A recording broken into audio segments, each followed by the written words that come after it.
In the spirit of Halloween, paranormal or not, what is the scariest, creepiest or most unsettling experience of your life? To this day I still don't know if this was supernatural, but if it wasn't, it was at the very least either a hallucination or I blacked out or something, which is equally terrifying to me. This was when I was around 13 to 15 or so, and I was helping my dad load up the car with boxes for some reason or another. I was carrying a box out of my room, and I still had to go through the living room.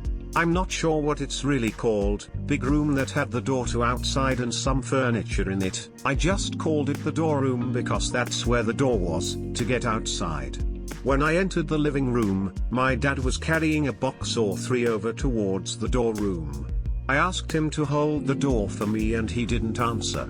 Oh well, maybe he didn't hear me. I walk through pretty quickly, and open the door myself.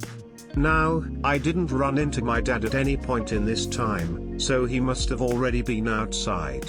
Well, I get the door open, and he's already at the car, loading it up with something entirely different than I'd just seen him with, a good 30 yards away. Now he either sprinted full out across our yard with a few really heavy boxes, set them all down and started putting something else in the car. I saw a ghost that looked just like my dad with boxes, or I blacked out and missed him coming in and out at least twice while I just stood there. No clue what happened, but it probably wasn't good. Some friends and I were up at my friend's uncle's trailer in Wisconsin for the weekend. We had all been around the campfire drinking and were getting ready to retire for the evening.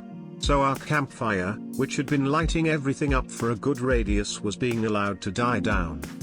Before we went inside, myself and another friend were up on the deck finishing our beers. The fire is now pretty much out and it has become pitch black around us except for the light on in the trailer's kitchen. We both go to either side of the deck to take one last piss for the night. Midstream, I hear a loud, low growl from somewhere nearby. For half a second I think he's just messing with me, until he said in a panicked voice, "What the fuck just growled at us out in the woods?" Yeah. He's not that good of an actor, he heard it too and is freaked out. We ran inside in a hurry and all bathroom breaks for the rest of the evening were done in the actual bathroom. Years later, after looking up sounds various animals native to Make, I was able to figure out it was almost certainly a really pissed off badger. Last year my husband and I were driving up mountains in Costa Rica.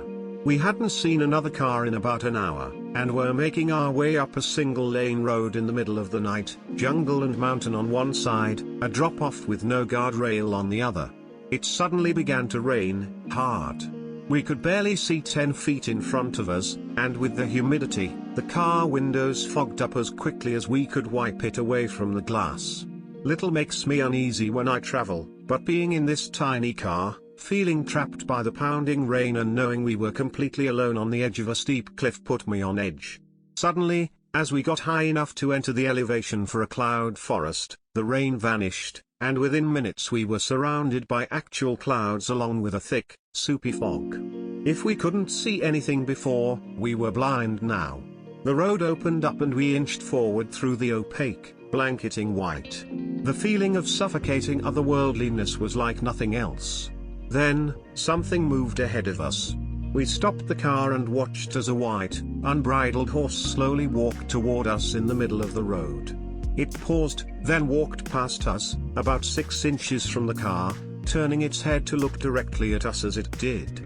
The whole situation was one of the most genuinely unsettling and bristling experiences I've ever had in my life. After college, I was living in a duplex with a high school friend saving up for my own apartment. My room was the finished attic. So much creepy shit went down there, I hated being alone in the house, especially in my room. The shower was a stall shower with glass doors, and you could see twinkling lights floating around outside when you were showering, which actually didn't creep me out as much as the other stuff. One night I was hooking up with my FWB and we were both drunk, him way more so than me. At one point he goes, "I'm so glad she's gone." I asked him who, and he pointed over to the corner of the room and said, "The little girl sitting over there watching us, she was creeping me out." Lost my lady boner immediately and we slept with the lights and the TV on that night.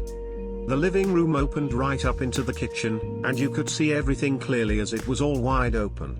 My mom came to visit for a week as she was living out of state at the time, and we were telling her all the creepy stuff that had happened to each of us.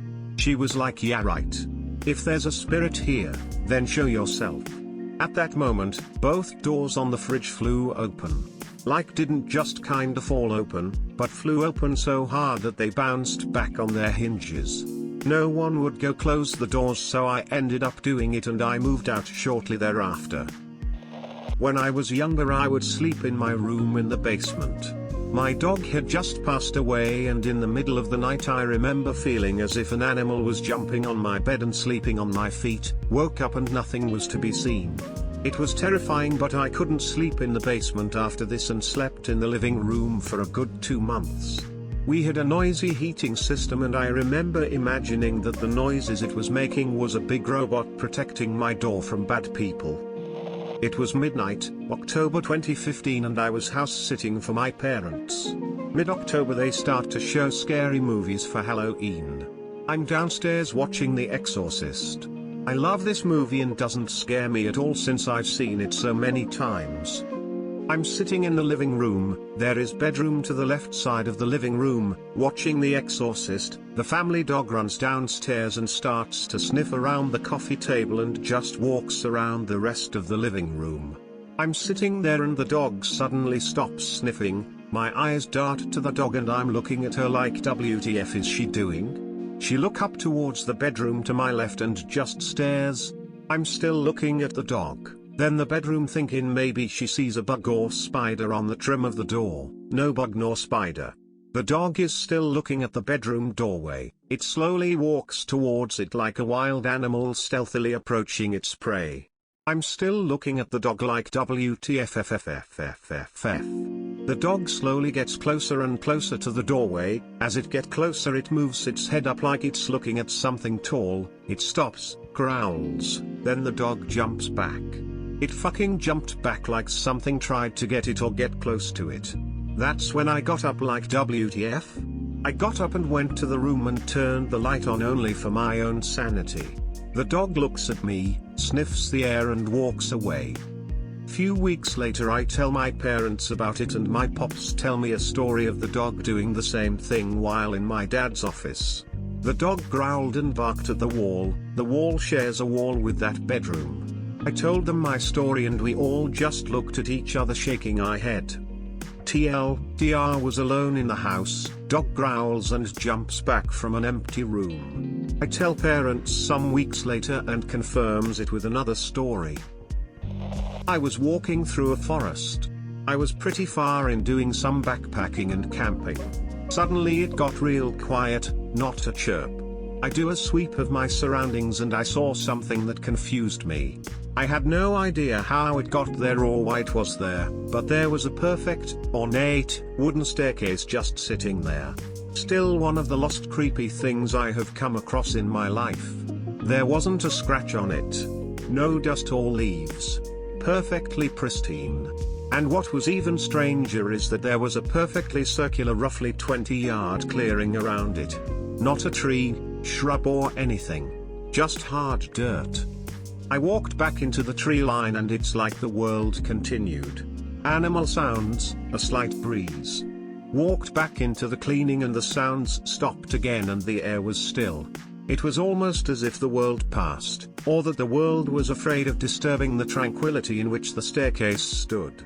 I didn't step on it, but I did decide to set up camp and take advantage of the peaceful environment. I thought to observe it for a while and maybe take the step. Night came and I decided to call it and go to sleep. The moment I closed my eyes, I heard something. Something was walking up the steps.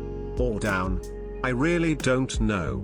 But it was as if I was forcefully pushed into sleep, and then next thing I know it was morning. I get out of the tent and the staircase was gone, though the cleaning remained, the world had resumed. I never told anyone about this out of the fear of being called crazy, but it definitely stuck with me. Every year I traveled to Honduras to visit family.